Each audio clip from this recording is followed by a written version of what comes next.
자, 이번 시간에는 이동 방향에 따른 무역의 종류에 대해서 같이 확인을 해 보도록 하겠습니다. 무역은 보는 관점에 따라서 개념이 다양한 종류가 있어요. 그래서 어떤 관점에서 보느냐에 따라서 명칭들이 다 다양합니다.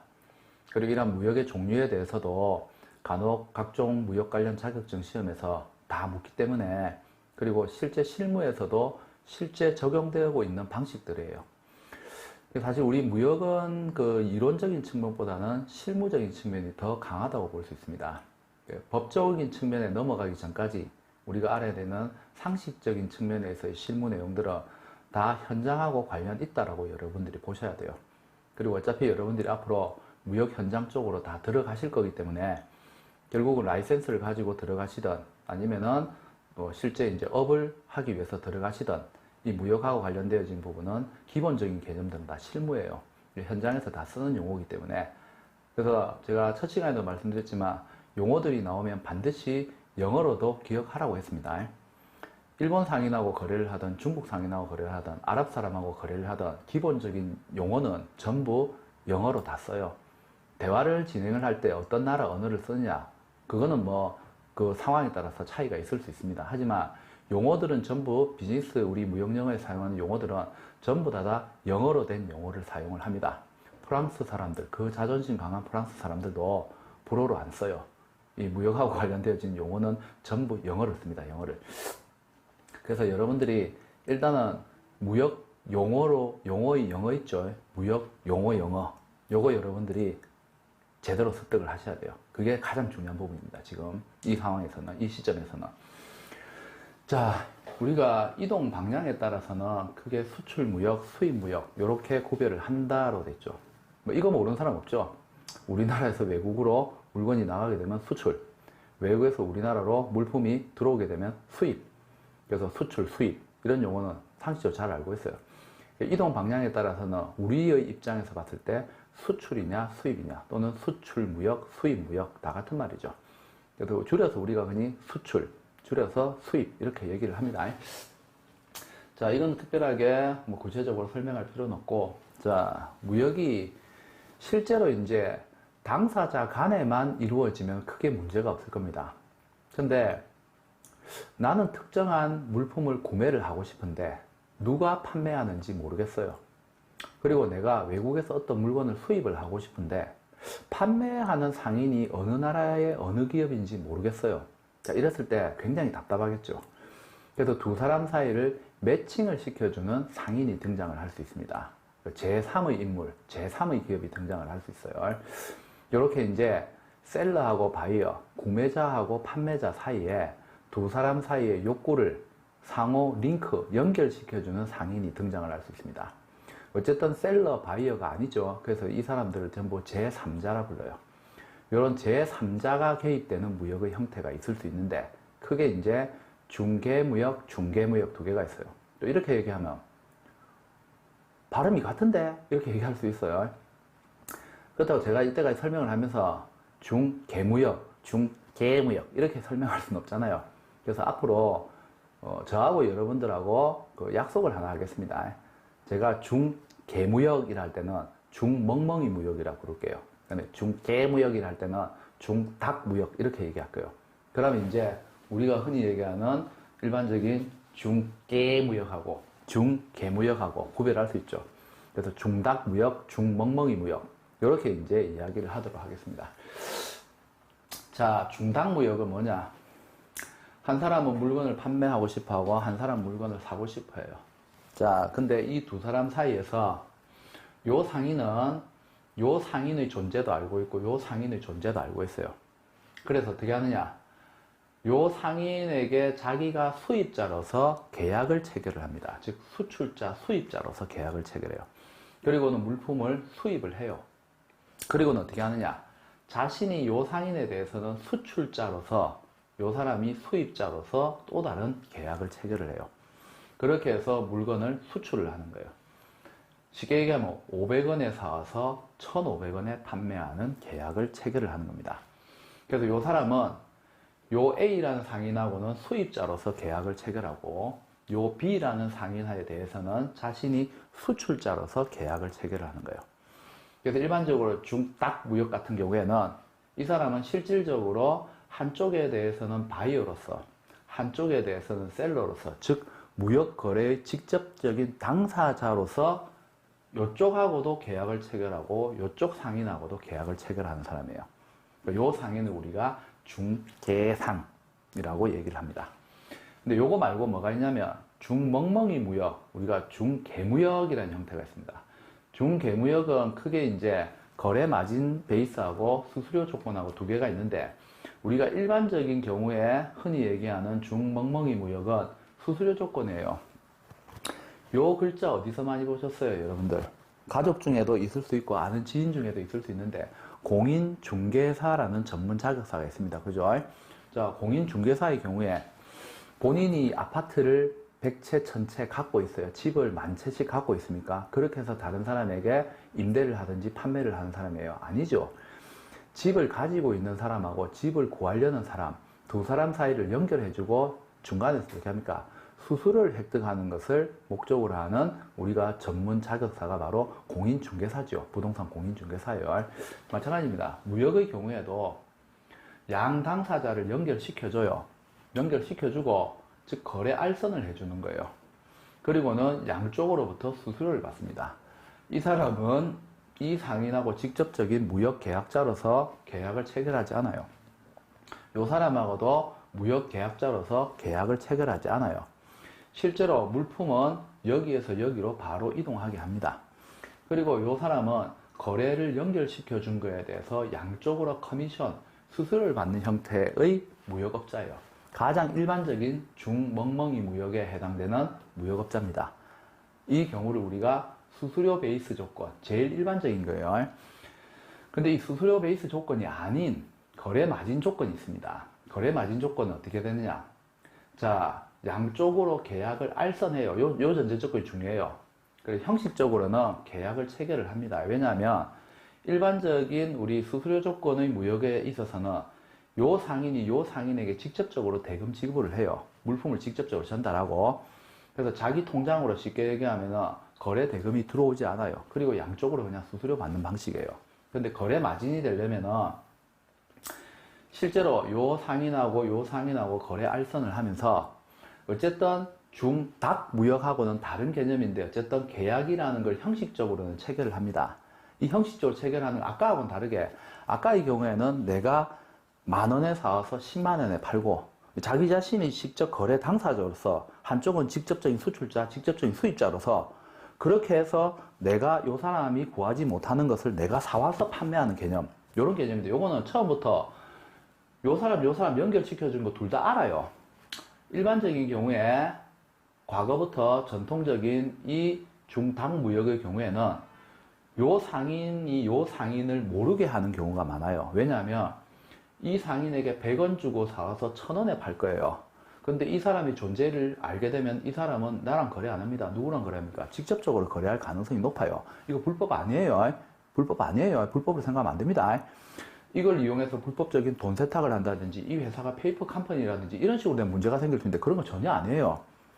그래서 자기 자신은 개척하지 못한 부분에 대해서 자기의 노동력, 이 상인을 찾아내는데 들어갔던 엄청나게 많은 비용이 들어갔을 수도 있어요. 그와 관련된 부분에서 자기는 충분하게 이때까지 투자한 비용을 회수를 해야 돼요. 그럴 경우에는 자기 자신이 싸게 사왔지만 비싸게 판매할 수도 있는 거예요. 아니면 오히려 굉장히 희귀한 물품이고 그렇기 때문에 구하기 힘든 물품이다. 그랬을 경우에는 자기가 미리 사와서 창고에 넣어놨다고도 판매할 수 있는 거예요. 왜냐하면 국제적인 시장 가격 변동이 굉장히 심한 물품이다. 그리고 좀 희귀하고 그 다음에 셀러가 물품을 생산을 하는데 한계가 있는 그러한 물품이에요. 그럼 미리 자기가 쌀 때 사놨다가 판매할 수도 있는 거죠. 그래서 처음부터 자기는 직접적인 무역의 당사자로서 계약을 체결하고 별도의 계약을 체결해서 거래를 하는 겁니다. 동시적이 아닐 수도 있어요. 그래서 이 사람은 처음부터 뭡니까? 이 사람들을 연결시켜 준다는 개념이 아니에요. 자기가 직접적인 거래의 주체자로서 물건을 사와서 자기가 물건을 판매하는 개념입니다. 근데 일반적인 중멍멍이 무역은 일단은 연결시켜 주는 개념이에요. 수수료를 획득하는 방식은 그냥 거래 링크 시켜주고 일회성 수수료 받고 끝나는 거예요. 근데 그게 아니고 좀 장기적으로 오랫동안 뭡니까? 두 업체를 연결시켜 준 거에 대해서 자기가 그 실질적으로 거래와 관련되어진 부분에 있어서 중재자, 주도권을 가지고 두 사람을 연결시켜주고, 그리고 그와 관련되어서 계약을 체결할 때 1년이면 2년, 2년이면 2년, 3년이면 3년, 장기적으로 뭡니까? 두 사람을 연결시켜준 거에 대해서 자기가 지속적인 그 이익을 획득을 하는 것을 목표로 할 경우에는 계약을 체결할 때부터 내가 너희들을 연결시켜주지만 내가 3년은 이와 관련된 부분에 대해서 두 사람이 필요한 부분에 대해서 연결을 시켜줬기 때문에 나는 이에 대해서 지속적인 이익을 가져야겠다. 그냥 일반적인 마진 수수료 조건을 하면 일회성하고 내하고는 다시 거래 안 할 수도 있단 말이에요. 또는 이제 이 사람이 지역 독점권이라는 걸 가지고 이쪽 상인하고 지역 독점권이라는 걸 가지고 뭐를 할 수 있습니까? 처음부터 이 거래를 뚫어낼 수도 있어요. 그렇게 돼서 제3국에 수출하는 방식이 될 수 있습니다. 그럴 경우에는 이 사람이 원래는 자기가 특정한 무역과 관련되어서 계약을 체결하는 계약의 주체로서 활동보다는 계약을 연결시켜주고자 하는 관점이 더 강했던 거예요. 하지만 이제 일회성이 아니고 장기적인 측면에서 이익을 얻고자 해요. 그랬을 경우에 어떻게 하느냐? 요 사람하고 일단은 수입자로 계약 체결하고 요 사람하고는 수출자로 계약을 체결합니다. 형식적 계약일 뿐이에요. 그리고 일반적인 수수료 조건은 물건 오면은 돈이 일로 가죠. 그렇게 안 하는 거예요. 나를 거쳐서 가게 하는 거예요. 나를 거쳐서 가게. 그렇게 해서 지속적으로 당의 거래를 연결시켜 준 거에 대해서 수수료 베이스로 갈 수가 있어요. 수수료 베이스지만 그 실제로는 수수료라 부르지 않고 그 실제 이제 거래와 관련되어지는 차익, 그 차익을 이익을 가지고 가는 방식입니다. 근데 이제 실제로는 수수료가 될 수도 있죠. 근데 그걸 수수료라는 표현을 쓰지 않아요. 왜냐하면 두 개의 방식은 똑같은 그 중간에서 연결시켜주는 방식이지만 이 방식은 처음부터 수수료 받고 빠지는 방식이고 이 방식은 처음부터 수수료 받고 빠지는 거 아닙니다. 자기가 어쨌든 이 두 사람을 연결시키는데 주동적인 역할을 했어요. 그러면 어떤 경우냐? 자, 우리가 중국하고 무역을 하는데 여러분들이 다이소와 같이 자파를 수입하는 수입상이에요. 자, 그리고 중국에 많은 상인들, 한 명의 상인이 아니고 자파 같으면은 그룹부터 시작해서 굉장히 많은 상인들이 존재를 할 거예요. 근데 이 많은 상인들의 물건을 집산을 해서 어떻게 해야 됩니까? 나에게 보내줄 사람이 필요해요. 내가 한 명의 상인 같으면은 직접적으로 다이렉트 연결해서 갈 수 있지만, 그리고 금액도 별로 안 커요. 바가지 같은 거는 100개를 사는데 우리 돈으로 뭐 30만원. 양말을 300만원치 사야 되고, 그 다음에 가방을 200만원치 사서 갖고 와야 되고, 그 다음에 이불을 500만원치 가서 사고 와야 돼. 전부 다 상인이 다 달라요. 이럴 경우에 어떻게 할 건데요? 이럴 경우에는 이 모든 상인들을 대신하는 한 명의 대표 상인을 하나 구해야 돼요. 그래서 그 사람에게 대금 지불을 하고, 이 사람이 어떻게 해야 됩니까? 각각의 상인들하고 개별적인 계약을 체결해서 물건을 집산해서 우리나라에 보내줘야 돼요. 지금 현재 우리나라가 중국에서 다이소를 비롯한 많은 자파 상인들이 인터넷 쇼핑몰을 통해 여러분들이 구매할 수 있는 메이드 인 차이나와 관련되어지는 많은 생필품들 있죠. 그런 것들을 어떻게 갖고 오느냐? 중간에 이런 중개상 한 명 끼워져 있어요. 전부 다. 그래서 이 사람들이 다 어떻게 합니까? 각각 개별적인 부분에 대해서 계약 체결해서 다 어떻게 해요? 물건 집산해서 가져와요. 여러분이 이 사람은 어떻게 한대요? 직접적인 수익 계약 체결하고 여기에 돈 보내줘야 돼요. 그래서 이 사람이 자기가 돈 찾아서 어떻게 합니까? 물건 구매하고 실제로 여기에 보내줄 때, 예를 들어서 총 900만원치 샀어요. 여러분에게는 1000만원의 돈을 받고 물건 보내줘요. 자기는 100만원 남겨먹는 거예요. 이쪽에 수수료 받는 개념 아니에요. 여기서 물건 산 거에 대해서 여러분에게 얼마치 물건이다 하고 자기는 거래와 관련된 마진을 챙기는 방식이에요. 그래서 보통 이제 이런 중개무역의 형태는 여기에는 수출상이 한 명이 아닐 가능성이 높습니다. 소액의 다양한 상인들이 존재할 때 많이 쓰는 거예요. 근데 수수료 조건 같은 경우에는 주로 방산과 같이 또는 대형 물품 거래 금액이 큰 경우에 양당사자 또는 이쪽에 상인이 한 명, 이쪽에 상인이 한 명, 이렇게 해서 개별 대 개별로 연결시켜주고 일회성에서 수수료 받는 방식이에요. 요게 이제 수수료 조건 중개무역이에요. 과거에는 중개무역 이런 형태가 많았는데 요즘은 이제 소비자 위주의 시장으로 바뀌면서 소비자들이 다양한 제품을 원하죠. 그리고 우리나라 인터넷 쇼핑몰을 운영하는 판매업자들, 오픈마켓을 운영하는 판매업자들은 한 개의 품목만을 취급하는 게 아니고 여러 수백 종의 물품을 취급할 수 있어요. 근데 금액이 크지 않기 때문에 일일이 중국 가서 다 개별적으로 접촉해서 계약 체결해서 가지고 올 수 없어요. 여기에 남아서 뭘 해야 되는데 지사를 만들어서 실제로 물건을 모아서 보내줄 수 있으면 되는데 그 비용보다는 중국에 있는 현지 상인 1명 어떻게 하는 겁니까? 또는 해외에 있는 제3국에 있는 현지 상인 1명 채용을 해서 어떻게 하는 거예요? 요 사람을 통해서 다 집산해서 가지고 들어가는 게 더 빠르겠죠. 그래서 돈을 이쪽으로 지불해 줘야 돼요. 그리고 이 사람은 여기에 대해서 개별적으로 대금을 지불을 하고, 그래서 금액 차이를 노리는 상인, 요런 이제 방식들이 요즘은 굉장히 많이 활성화되어지고 있습니다. 그래서 둘 다 불법 아니에요. 불법 아니고 전부 합법입니다. 합법. 여러분들 오해를 하시면 안 됩니다.